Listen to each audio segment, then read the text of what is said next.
If you'll take a Bible or listen and go to Mark chapter 13, listen to this. This is about the end times.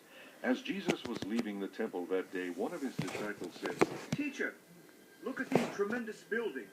Look at the massive stones in the walls."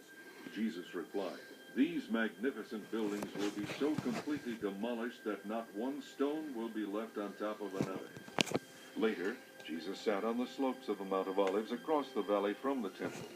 Peter, James, John, and Andrew came to him privately and asked him, "When will all this take place? And will there be any sign ahead of time to show us when all this will be fulfilled?" Jesus replied, "Don't let anyone mislead you, because many will come in my name, claiming to be the Messiah. They will lead many astray, and wars will break out near and far, but don't panic. Yes, these things must come, but the end won't follow immediately. Nations and kingdoms will proclaim war against each other, and there will be earthquakes in many parts of the world and famines. But all this will be only the beginning of the horrors to come. But when these things begin to happen, watch out. You will be handed over to the courts and beaten in the synagogues. You will be accused before governors and kings of being my followers. This will be your opportunity to tell them about me. And the good news must first be preached to every nation. But when you are arrested and stand trial, don't worry about what to say in your defense. Just say what God tells you to. Then it is not you who will be speaking, but the Holy Spirit. Brother will betray brother to death. Fathers will betray their own children, and children will rise against their parents and cause them to be killed. And everyone will hate you because of your allegiance to me. But those who endure to the end will be saved.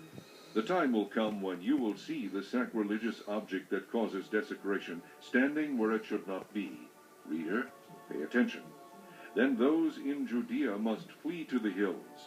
A person outside the house must not go back into the house to pack.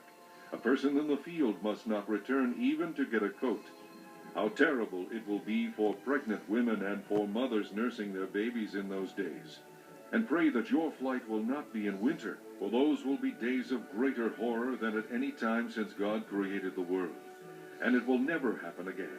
In fact, unless the Lord shortens that time of calamity, the entire human race will be destroyed.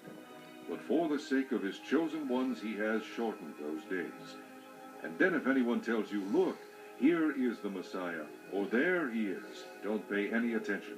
For false messiahs and false prophets will rise up and perform miraculous signs and wonders so as to deceive, if possible, even God's chosen ones. Watch out, I have warned you. At that time, after those horrible days end, the sun will be darkened, the moon will not give light, the stars will fall from the sky, and the powers of heaven will be shaken. Then everyone will see the Son of Man arrive on the clouds with great power and glory. And he will send forth his angels to gather together his chosen ones from all over the world, from the farthest ends of the earth and heaven. Now, learn a lesson from the fig tree. When its buds become tender and its leaves begin to sprout, you know without being told that summer is near. Just so, when you see the events I've described beginning to happen, you can be sure that his return is very near, right at the door. I assure you, this generation will not pass from the scene until all these events have taken place. Heaven and earth will disappear, but my words will remain forever. However, no one knows the day or hour when these things will happen, not even the angels in heaven or the Son himself. Only the Father knows. And since you don't know when they will happen, stay alert and keep watch.